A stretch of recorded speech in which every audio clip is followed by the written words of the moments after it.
Hello friends, कैसे हैं आप सभी। आई होप आप सभी अच्छे होंगे। फ्रेंड्स, बीपीएससी टीआरई 3.0 से रिलेटेड एक महत्वपूर्ण जानकारी आई है। एंड अगर आप हमारे चैनल से पहली बार जुड़ रहे हैं तो चैनल को सब्सक्राइब जरूर कर लेना ताकि आने वाली हर अपडेट आप सभी को मिले। फ्रेंड्स, कुछ कैंडिडेट्स के कमेंट्स आ रहे थे कि मैम अगर कोई जानकारी हो तो प्लीज़ बताइए एज रिलैक्सेशन को लेकर, एंड एस्टेट का आपका एग्ज़ाम कब होगा, और बीपीएससी टीआरई 3.0 में जो भी इन्होंने एग्ज़ाम नहीं दिया था लेकिन क्या वो री एग्ज़ाम दे पाएंगे। यानी कि फॉर्म तो उन्होंने फिलअप किया था लेकिन एग्ज़ाम नहीं दिया था, तो क्या वह अब दोबारा से री एग्ज़ाम दे पाएंगे। तो मैं उनका रिप्लाई देना चाहूँगी इस वीडियो के माध्यम से।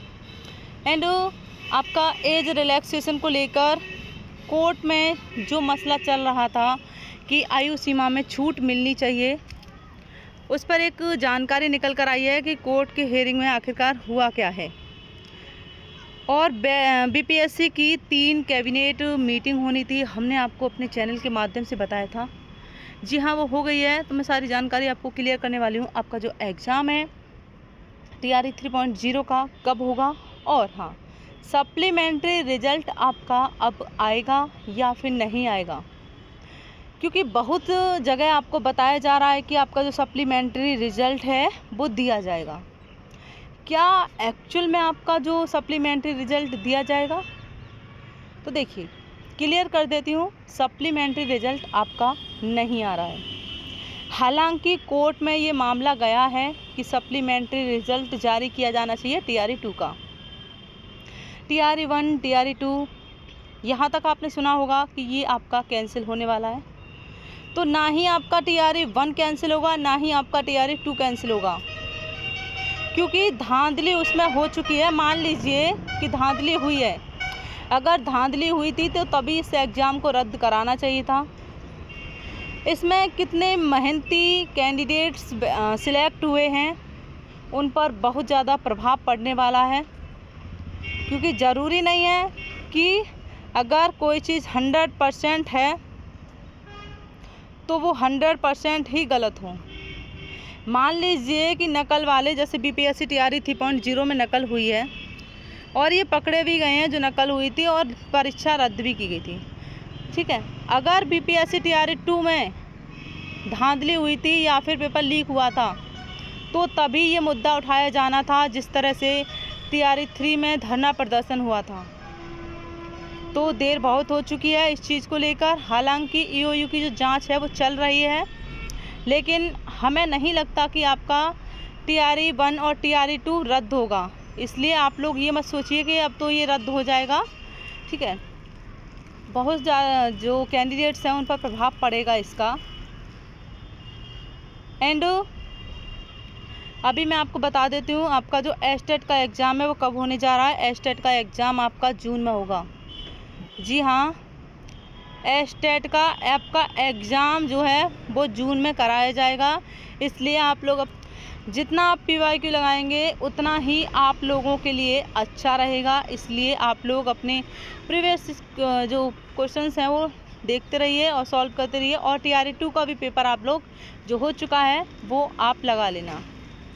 ठीक है, ये हो गई आपका एस्टेट एग्ज़ाम की बात, जो कि आपका एग्ज़ाम जून में होगा।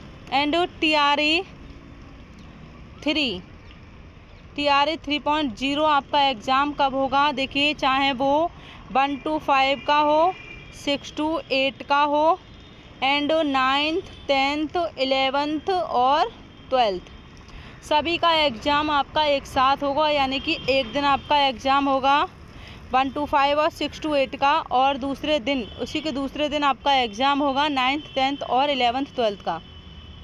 तो आपका एग्ज़ाम कब होगा? तो देखिए, एग्ज़ाम आपका जून लास्ट वीक में आपका एग्ज़ाम कराने की बात की जा रही है।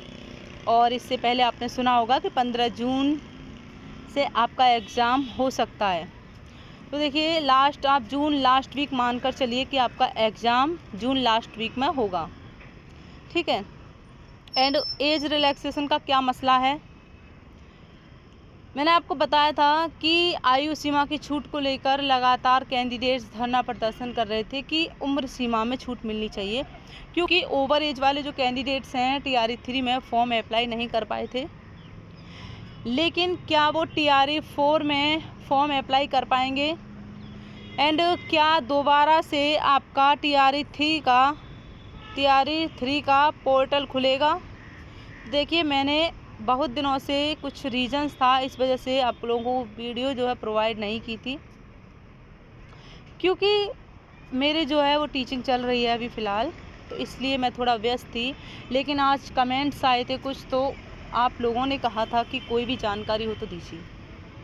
देखिए, जानकारी कोई इतनी महत्वपूर्ण नहीं थी, फिर भी मुझे बताना पड़ रहा है इस वीडियो के माध्यम से कि एज रिलैक्सेशन का जो मुद्दा उठाया है कोर्ट में, उसकी अभी हियरिंग नहीं हुई है, यानी कि उसकी सुनवाई अभी नहीं हुई है। और जैसे ही सुनवाई हो जाएगी तो मेरे इस चैनल के माध्यम से आपको पूरी तरह से ऑथेंटिक और लेटेस्ट अपडेट दी जाती हैं, तो आप इससे जुड़े रहना। अभी हियरिंग नहीं है, इसलिए मैंने आपको कोई भी वीडियो प्रोवाइड नहीं की है। एंड आपको एज रिलैक्सेशन मिलेगा, 10 साल का मिलेगा, या फिर आयु सीमा की जो बाध्यता है वो समाप्त कर दी जाएगी।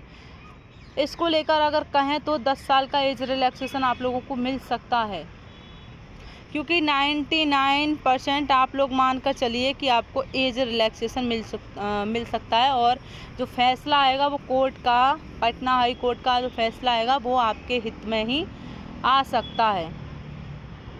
एंड बहुत सारे जो कैंडिडेट्स हैं परेशान हैं कि हम जो है फॉर्म नहीं भर पाए हैं, तो TRE 4 में हमें मौका मिल जाए अगर आयु सीमा की जो बाध्यता समाप्त की जाए या फिर छूट दे दी जाए।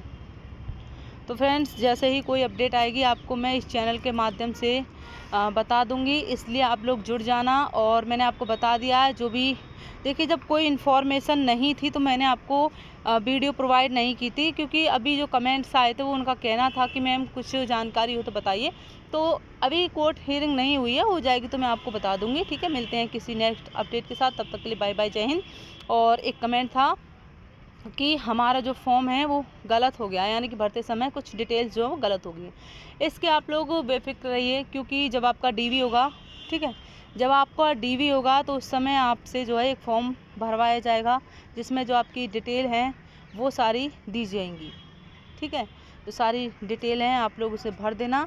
तो ये DV के समय ही होगा, इसलिए आप लोग अपनी पढ़ाई पर ध्यान दें। और फॉर्म गलत हो गया क्योंकि करेक्शन डेट आपको नहीं मिली थी, तो आप एवं ही रहने दीजिए। ओके।